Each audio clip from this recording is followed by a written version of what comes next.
Hello and welcome to this edition of Side Retired, the MLB podcast. It is Dylan, joined alongside James and Jack. It is the three of us back again with a normal episode this week. While we're still in the Hall of Fame mood, we decided to do a little bit of a Hall of Fame parallel article or episode, in that we're going to be talking about guys who didn't actually make the Hall of Fame, but they're going to be eligible for a second opportunity in future upcoming committees and veteran era, today's era, all those other different ballots that get voted on in December. So before we get into that, James, Jack, how you guys doing? Good. Happy to be on tonight. Talk about some future Hall of Famers. All right. So I guess how this is going to work is that I will just throw out a bunch of names at you. We'll debate them. This will go on for 15 to 20 minutes or so, and we'll eventually see if there are any consensus players. Obviously, on the 2022 ballot, the big guys are going to be Barry Bonds, Roger Clemens, Sammy Sosa, and Curt Schilling. They're eligible in December. Again, we're going to pass on those guys for now. You can go listen to our thoughts on those four in our previous episode. That James is looking crazy. Do you not know what we're talking about? You just said they're going to be eligible again in December. Yeah, because there's a James. nice. There's a new system called the Today's Era ballot, where it's I'll actually explain this just in case there are listeners that don't know. It's 16 people that are associated with baseball. So like Ozzie Smith, Sandy Alderson are two of the voters. They consider people who missed on the BBWAA ballots and give them sort of like a second chance or a second hope at getting into the Hall of Fame. So Barry Bonds is now technically eligible for that type of. Oh, it happens that soon? Normally it doesn't, but it's currently aligns up that like he's getting lucky that this happens to be the year that they're considering players in between the years 1986 and 2009.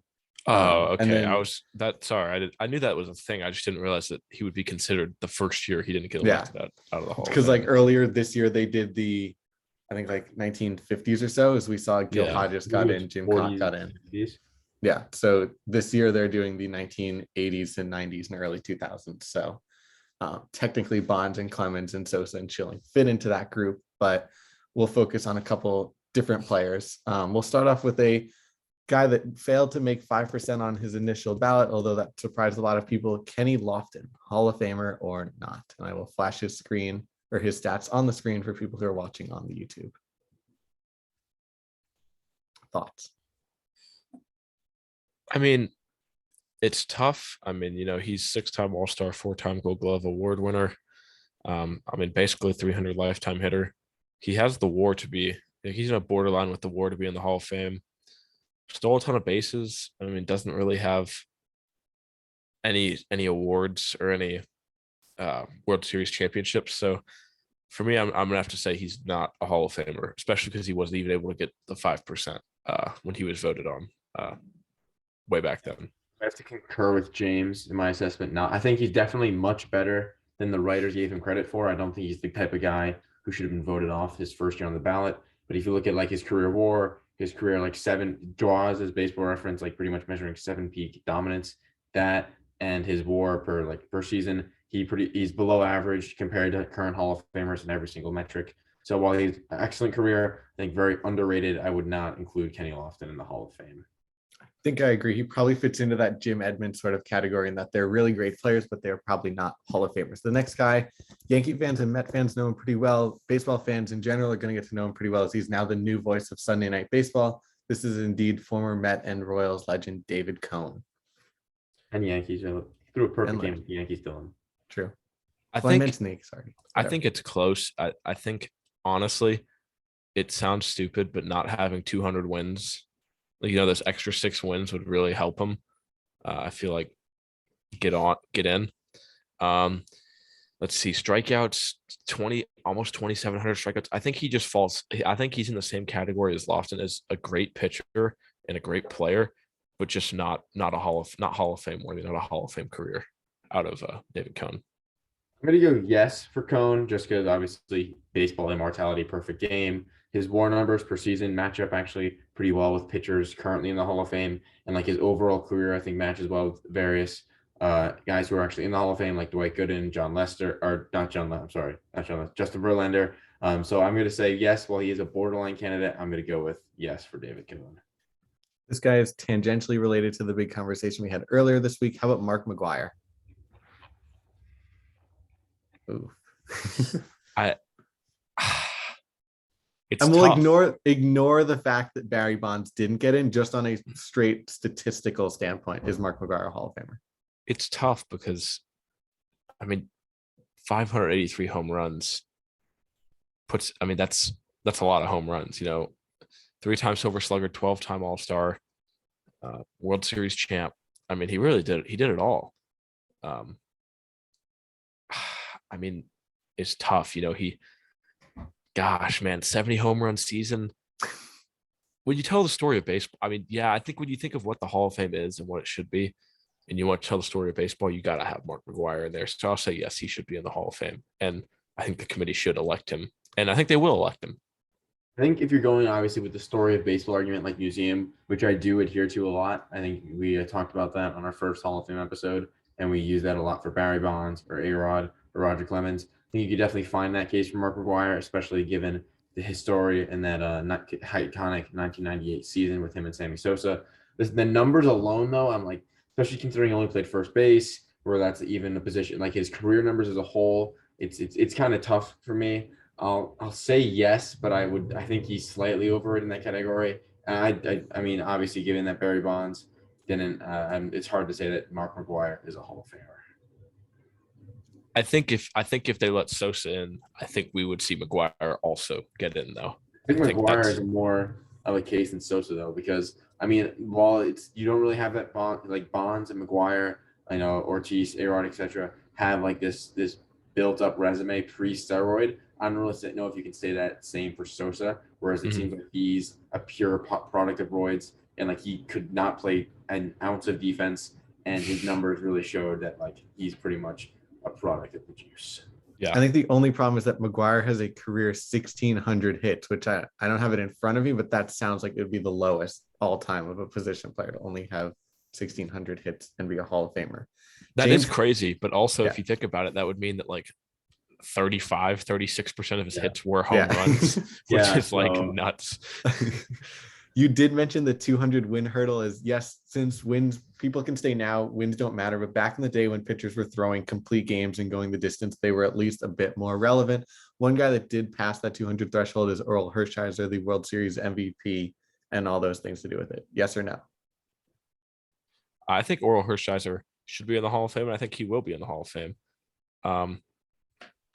He was a great pitcher for the Dodgers. And yeah, I mean, 23 win season back in the day, over 3,000 innings pitched. 200 wins, which I think is very important to the people who vote. And so I think for his time, he was one of the greats. And so yeah, I hope Orel Hershiser does get in, and I think he should get in. Again, a really borderline case. Like lots of his numbers seem like they might be just on the outside looking in. He has the Cy Young. I mean, we mentioned this new eras committee. I think he's definitely going to be one of the guys heavily considered to be admitted by them. I'm going to say no, but I think you could easily sway me either way on this guy. He just in general seems like the type of name that when you're first learning about baseball and you hear his name and all the lore of how he was an amazing World Series pitcher, maybe he's last generation's version of Madison Bumgarner in a way. So is Madison Bumgarner a Hall of Famer? I'm not really sure. I would say yes, but there's certainly a debate about that. I don't know if you want to say something about Bumgarner, since I guess we're going an ad lib episode here, just name dropping players as we go. Bumgarner, Hall of Famer, yes or no? Yes. I think, well, that's tough because no. Statistically here, looking at it, no, but this not even close. Like if you're going by like the WAR and the JAWS, which is like those are both gained like pretty prominent like stature within the Hall of Fame voters. His career WAR is 38. Average Hall of Fame pitcher's WAR is 73. His 7-year peak stats for WAR is 29. Average Hall of Fame 7-year peak is 50. So like obviously if you're basing it off, he's a Hall of Famer. You're going strongly, as Dylan mentioned, with that World Series resume. I don't know if that's enough though to get you a full-on plaque. I don't know. I think if you're going to go off, I think if you're going to go off his postseason heroics, though, you then have to be like, well, Andy Pettitte is like the most successful postseason pitcher of all time, and he really hasn't even made any sort of a case to be anywhere close to the Hall of Fame so far. Part of that Giants run as well. I think this is going to be a universal yes. Bruce Bochy. Yeah, I think so. Yes. Yeah, 3-time World Series champion. Yes. It is a little I mean, I don't know. Under 500 for his career as a coach. I mean, that's kind of. I don't know. You have 3 World Series that makes up for it, and like look how long he's a manager for. Look, I wonder if there's any coach in the Hall of Fame that's been under 500 for his career though. And for as much as you think, oh, Giants 3 World Series, he technically had an under 500 record with the Giants. But yeah, I think we're just playing devil's advocate. When you have 3 World Series and 4 pennants, Yes. that's pretty hard to. Yes, especially in like the brief time frame he got all those, and like the dynasty the Giants were. Yeah, I think Bruce Bochy is a Hall of Famer. It's not as slam dunk as say like Joe Torre was, but I think he's out of the guys we've mentioned so far. That's probably the safest bet of a guy to say, yeah, he's a pretty much a Hall of Famer. What about another manager? Since we're on that category, Jim Leyland will also be eligible for the first time this year. Not as fancy as a resume. He did have 3 pennants. He did win a World Series, 3-time manager of the year. Yes, no. He's not as like you said, he's not as clear cut. I mean, I also think it's harder to quantify a manager's success based on like if you give like Joe Torre, if you give any guy the 1998 Yankees, I hope you win the World Series, whereas he's still considered like an excellent manager for it. And that's not a diss on Joe Torre. It's just a fact of the matter that players win games a lot more than managers do. So, I mean, I think there's also like an assorted greatness with being a manager. It's obviously a lot harder to do that than being a player. So I think what I would associate with that is like multiple championships, multiple pennants, and Leyland doesn't really get that done for me. I think I just looked it up. There are a couple of there's 2 managers that have had losing records that are in the Hall of Fame for the career. So I will say yes for Bruce Bochy.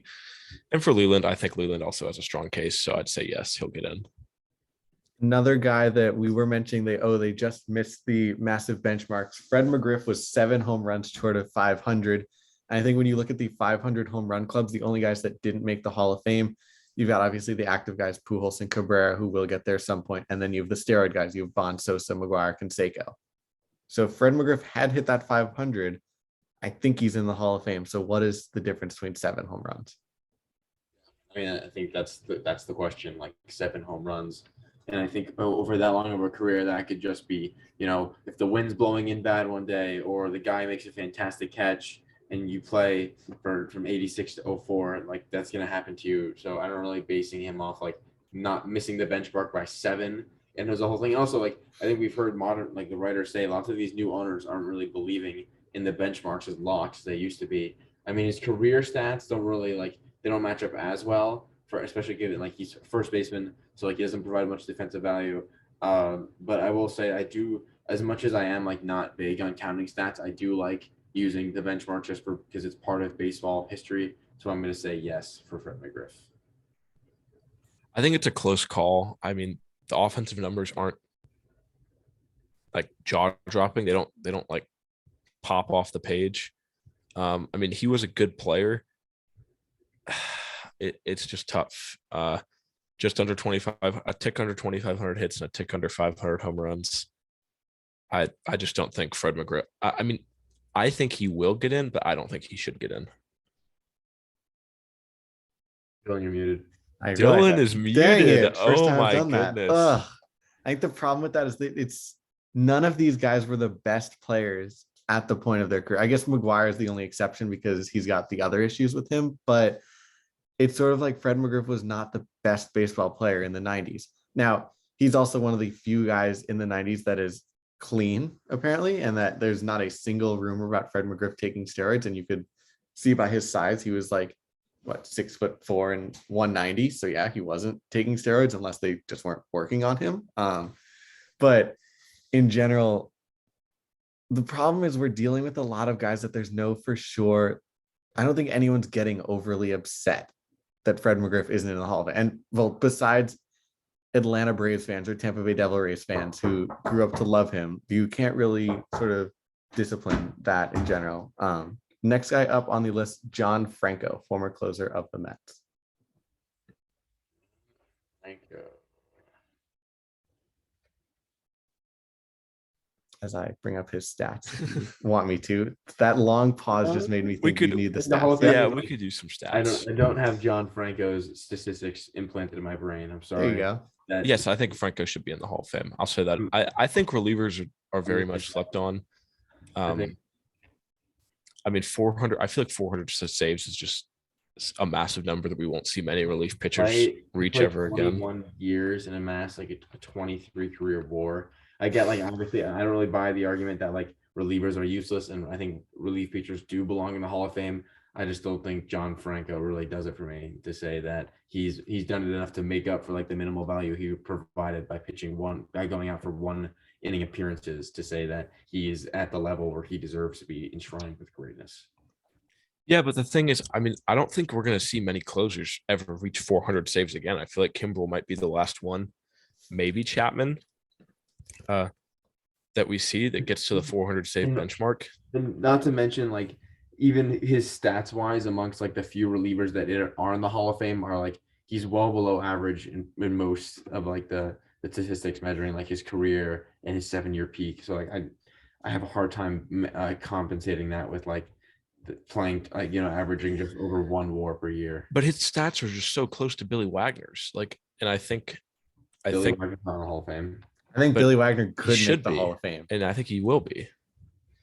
I just think that with the rate that we see relief pitchers getting changed out every year, I mean, like, how many teams have had the same relief pitcher for like 5 years in a row? I think that's your argument with John Franco, that the Mets and the Reds had him. He was a closer for 20 years. And so That's what I'm saying. Yeah. not often. Yes. Was he a compiler? Was he the most dominant guy? No. So but when you sent him out there, you knew he was going to get the job done, and they never questioned him for that. But are we really using that as the benchmark for Hall of Fame? I mean, Harold Baines made the Hall of Fame on that exact argument. So I think the problem with Harold Baines though is that like that's why it really like obviously he got in because he had the friends to get him in, and now like it's. But that's what these committees are. And anytime you bring in a borderline guy, it's Harold Baines is in the Hall of Fame. This guy belongs in the Hall of Fame too. But as you just said, that's what these committees are all about. And not that I'm going to say biases, but Sandy Alderson, as the president of the Met organization, if John Franco appears on a ballot that he's voting for, is there going to be a little Met bias? I'm not going to say there is. I'm just going to say these committees, as you mentioned on the ballot that Harold Baines made it into the Hall of Fame, the White Sox owner, and I also believe a couple of Harold Baines's teammates were voters that year. So am I saying collusion on these ballots? No, but am I saying are they perfect way of saying who's a Hall of Famer or not? Probably not either. You mentioned that he has 384 home runs versus Fred McGriff's 493. So that is also true. I think another problem though about the whole relief pitcher argument is that like Franco is undoubtedly top 15 relief closers of all time. I think you could easily say that. I mean, top 10 probably. So I mean, think about every other position. Like every other position has the top 10 players to ever play, their position in the Hall of Fame. I think relievers falls into the same category as DH, and that's really underrepresented.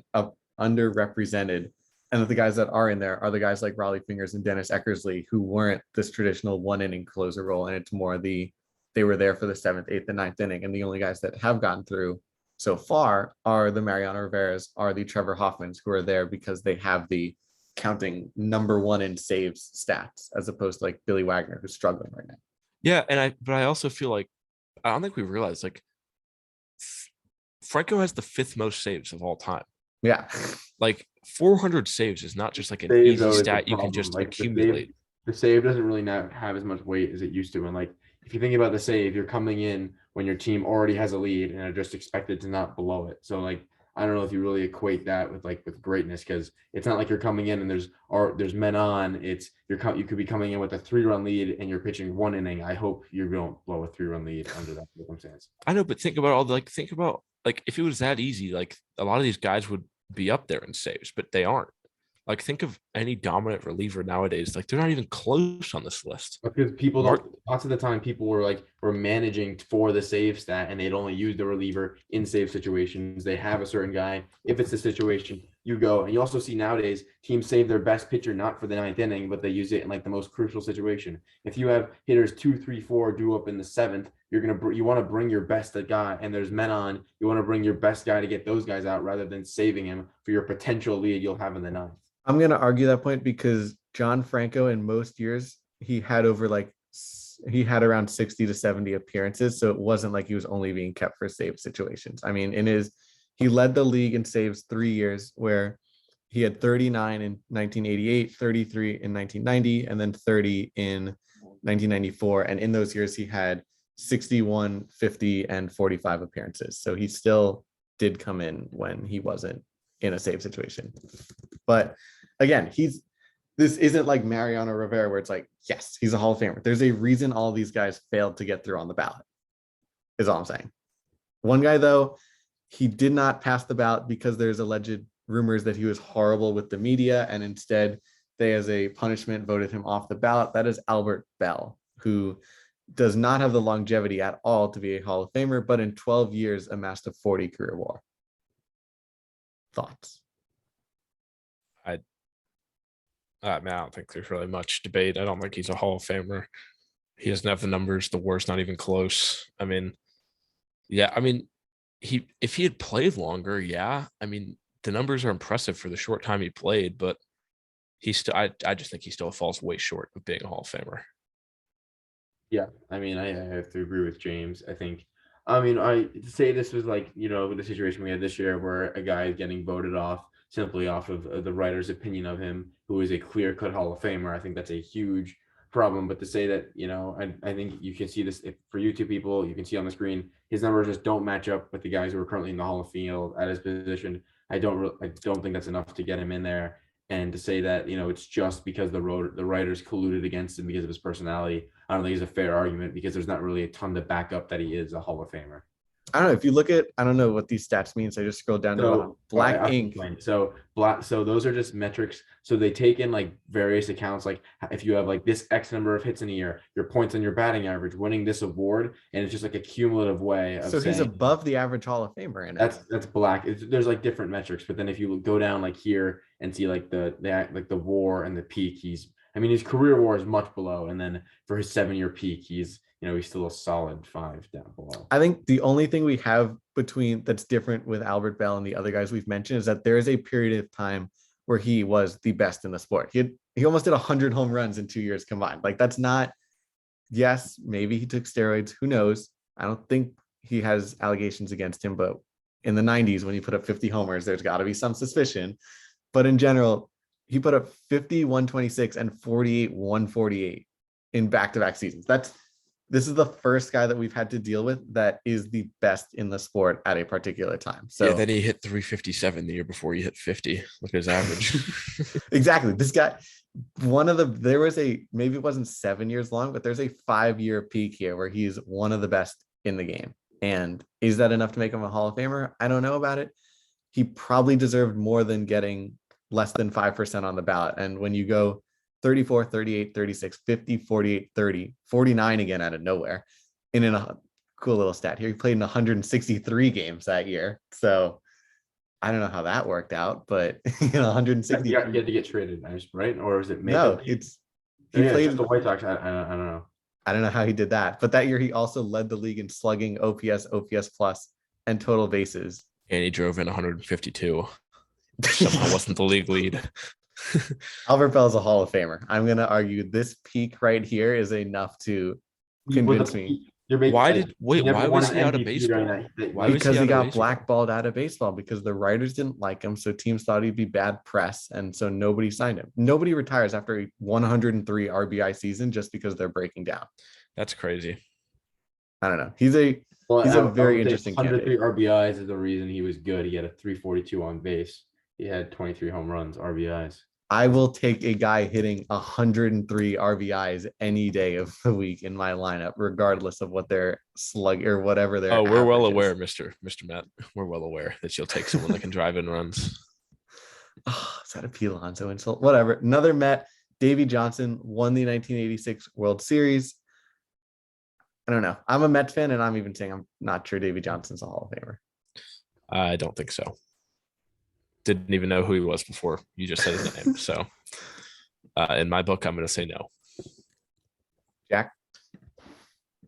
No. All right. Next guy. He's probably more well known for his famous walk-off home run. That's Joe Carter.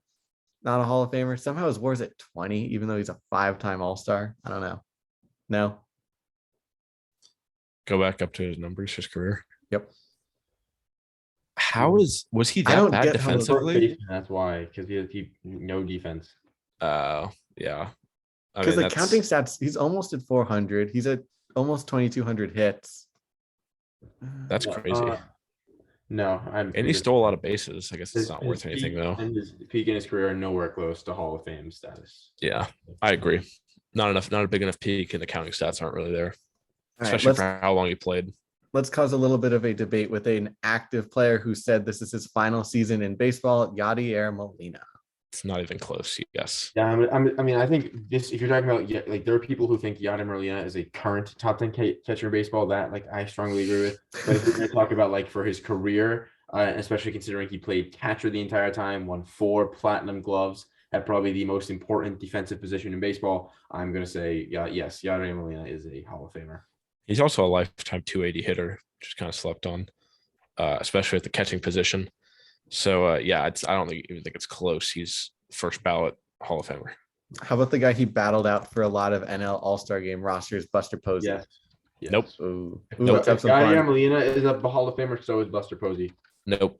Yes, absolutely. Nope. Not only did he win a 3 World Series and he won an MVP, his peak and his career WAR are both better, and he ranks better among catchers than Yadier Molina. I think 100% Yadier Molina is a Hall of Famer. If he is a Hall of Famer, so is Buster Posey. Oh, look at these. You're the one that mentioned all the Hall of Fame numbers. So yeah, I'm looking. Yeah, Dylan, look at the career. Look at his WAR per season compared to the average catcher WAR per season. Look at his average 7-year peak. And especially, he's someone who went out on his own terms. He's like, his career numbers aren't going to be as good because he retired quite early versus his 7-year peak. He was for those 7 years, he was the best catcher in baseball, all 7. I don't think he's a first ballot guy. He probably gets in at some point, but I would not. If you want to say he's not first ballot, but like, especially considering he played catcher and he played it on a dynasty. His WAR's inflated because they give catchers if you hit like 2, well, he hit 300 as a catcher, so that makes his WAR like go super high. Not how WAR Because they basically say catchers can't not hit. remotely close. Yes, that is. Yes, that is how it works. I'm gonna have to say that's What do you mean? They don't take position into effect. You hit 300 and you were slotted in at the 1 position or the 2 position. That makes your WAR good. That's not how WAR works, my friend. No. What do you mean? I thought it takes into account your numbers. So it takes into account position how you play. good you are defensively, and if you play a position like catcher where defense is more important, that counts more than being like good at defense at first base. It affects your defensive WAR, but your offense is still ergo you separate. get more points. That's not how it works. Anyway, if Posada's not in, Posey's not in. Those are my rules. That's all right. Here's another peak guy that does not have the career numbers, but for a period of time was arguably one of the better players in baseball. He made 1, 2, 3, 4, 5, 6, 7, 8 consecutive All-Star games. Daryl Strawberry. Mm-hmm. I just think the locker room incidents. No, that went on with the Mets in the 90s are gonna, I don't think he's in. I want to say yes, but like he's just so borderline. And like I feel like I'm far from the first person to say this, but if he had fixed the off-field problems, I think we'd be here and he wouldn't even be in this episode because he'd already be inducted. But it's just he's so close as it is, and despite the troubles he had with his off-the-field issues, I'm gonna have to say no to Dell. You know what? Actually, the fact that all those off-the-field issues were going on with the Mets and all that stuff was happening in the locker room, and they still managed to win. This is where we plug the. Yes. This is where we plug the new ESPN documentary, the Once Upon a Time in Queens or Once Upon a Time in Flushing. It's a 4-part documentary on the 1986. How many Mets. World Series did he win all his World Series with the Mets? No, he won. He won with Yankees the in '98. I know he won 2 with the Yankees. Yeah, he won one with the Mets. Yeah, the fact that they won a World Series with all that going on, I say yes, he's in the Hall of Fame. All right, another guy that there were. Go to Posada. They're going to put Posada. We'll go to Posada next. He's not on the list of eligible guys, which is surprising. He must have did he retire in 2010 then? Like, was he before? He might have been part of his careers after the date, Let me maybe. see.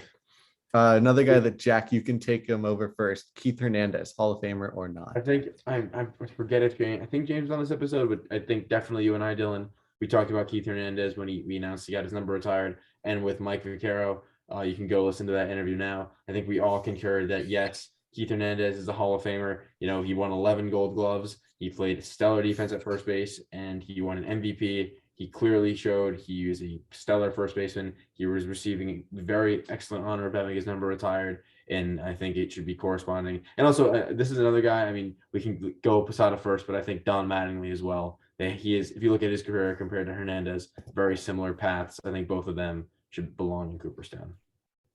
Yeah, Posada retired in 2012. That's why he's not on the thing. But we can still do him anyways because I'm still so set that he should be in the Hall of Fame. All right. Jorge Posada's numbers, if you're watching on the YouTube, are now flashed. If you're not, he had a 42.7 career WAR, 275 homers, 273 batting average, but also played his whole career with the Dynasty Yankees. So there's a lot of rings in his closet. He has, what is it, 4 or 5? 4. He's got 09, 09, 2000, 99, 99, 98. Yeah. And 96. And 96. He Yeah. only has 4. He wasn't. I don't think he was there in 96. Go up to the top. It says how many times. I am. He's got 4. 4-time world champion, but technically he gets a ring for 96 because he played 8 games for them, but he wasn't. Yeah. So 4 to 5. Ferrari in 96. Yeah. Yeah. So, I mean, look at, 275 career home runs as a catcher. I mean, speak to me more. Switch hitting catcher. 5-time All-Star, 5-time Silver Slugger Award winner. His cumulative numbers are like probably a good bit and like his per season, but like if you look at his peak and like some of like early 2000s, Jorge Posada was a force. Like obviously like Jeter, A-Rod, slightly overshadowed, but he was an excellent top 3 hitter on his team and on a team that had 2 of the greatest players of all time. Very undervalued. I agree with James. I mean, I don't think his logic of Posada doesn't get in, so neither does Posey. Jorge Posada 100% belongs to me in the Hall of Fame. They have very similar careers, though. Yeah, no, I'm saying, yeah, I agree, but that doesn't. I think that both of them deserve to be in. That just because one's out, doesn't mean I'm going to shun out the other. No, that's 100% the reason why he shouldn't be in. Look, dude, look at the numbers. I mean, Posada has more home runs, more World Series. Do you not think more World Series is not like I can't do who's the better and more talented If Posey never won a World agree Series with you in that San Jorge Francisco, Posada should be in the Hall of Fame. Posey wouldn't even be considered. If Posey never won a World Series in San Francisco, he wouldn't even be considered. That's not Change true. my mind. I think that's true.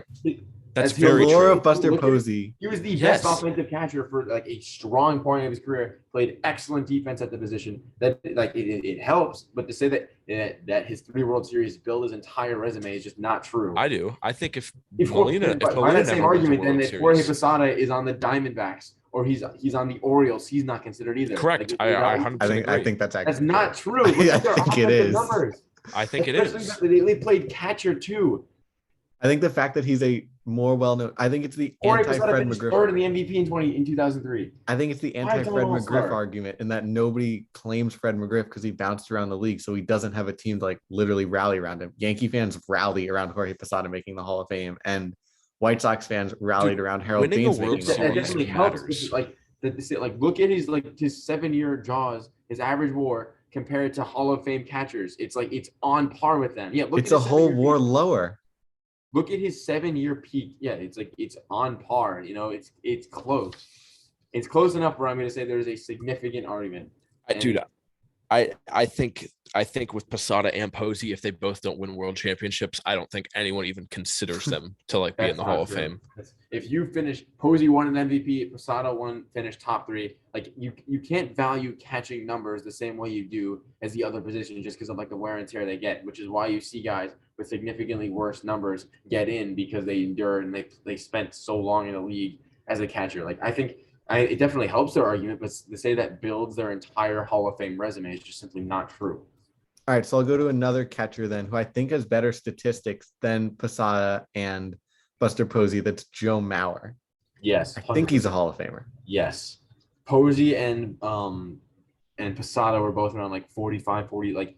Joe Mauer's WAR is 10 points higher. Yes, he won an MVP, 100% a Hall of Famer. Yeah, I'll agree. The MVP makes up for him not having won a World Series, and his WAR is actually on par with like a full career of a James, catcher do you WAR. realize So like hold not winning a World Series against a guy who like what yes, wins? yes. How he's supposed to will them there by himself, despite they haven't won a playoff game. I think since I've been alive. So I mean, yeah, but I mean, like, I don't even know what. All right, Like, the what, last what do guy. you want to This say to is that? Like, this is I definitely think going to be an I interesting think one. winning a World Series matters to like All building right. a Hall of Fame matters, but resume. if one player can't impact it the way they can, like you can't value like Tom Brady's winning 7 Super Bowls is not the same as like Derek Jeter winning 5 World Series. Like Tom Brady is the quarterback who could will his team to do it. Derek Jeter, while a great player, played on like some of the best teams ever, and like in that way got lucky with the teams he played on. I have Yeah, a but bad feeling. you can also say that I mean the MLB teams can't just franchise tag you and like keep you like I feel like in the NFL it's a lot harder to win a Super Bowl because you can't really bounce around. If a team wants to keep you, they can just keep you Also, on your roster forever. even, like look at Barry Bonds hit 70 home runs in a year, and the Giants like how much like having one player do that it doesn't impact the way it does in other sports, which is why you see so many all-time greats without winning a World Series. I agree, but I just think a World Series means a lot to a resume. Like if you have happened to win one, like that means a lot towards your case at the Hall of Fame. I mean, the Giants did make the World Series when Barry Bonds was going off like that, so it did help a little bit. But one guy that does definitely have an impact on a team's success or not, and this is the final guy, at least I have, unless you guys have anyone else. We're of course talking about former Yankees owner George Steinbrenner. I think he's tough because like I have some pretty strong opinions, but what he has, I think he has all 5. I mean, 09, all 5, but like the Jeter rings plus another 2. I think he has 7 rings during his tenure as owner, and I mean it's kind of hard to shy away from that success. I think though if you're like these self-righteous baseball writers apply like the character clause to some of these guys, I think if you're doing that, that's gonna hold Steinbrenner back. He got suspended in '92. And like the story with him until he finally let the baseball take over is that he would constantly trade away young talent, promising talent for aging free agents who were past their peak. And that's how you get the Yankees of the 80s who, that's probably besides arguably now that the 2010s is the worst decade for them as a franchise because you'd have Steinbrenner who honestly held them back in that respect. But if you have 7 World Series, you're the owner of the team that has probably one of the best dynasties the sport has seen. I'm gonna have to say yes, he is a Hall of Famer. Yeah, I mean, I don't really know what meets the criteria for an owner to be a Hall of Famer. I feel like he has enough people around the Hall of Fame that like him. I'm assuming to put him in, and I mean, he is the boss. So I mean, that's a cool nickname. So I guess off the nickname, I'll say yes. He should be in the Hall of Fame. I think the issue, well, first off the field issues, Bud Selig is in the Hall of Fame, and he was the king of the steroid era. Yes. So George Steinbrenner, and they rushed to get him in too. He got in first on one of these and he committees. knew about the steroids and did nothing about them because it was good for the sport, and now is punishing the guys who made the sport better. So logic for it. All right. Well, we're not going to bash the BBWA too hard because we haven't had those writers several.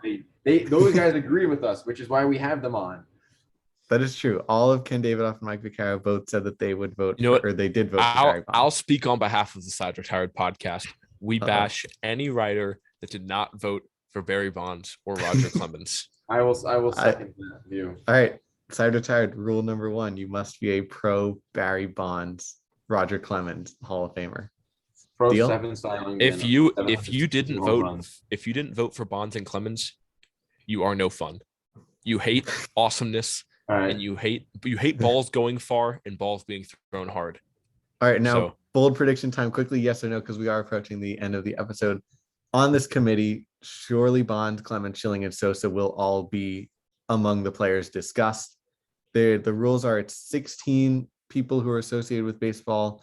I don't have the list of 16. I think it changes a little bit every year, but some guys like Ozzie Smith and Sandy Alderson are always there voting. And I think it's the same rule of 12 of the 16 say you're a Hall of Famer. And it's different than the Baseball Writers of America, where it's like you're submitting a blank or you're submitting a ballot in the mail.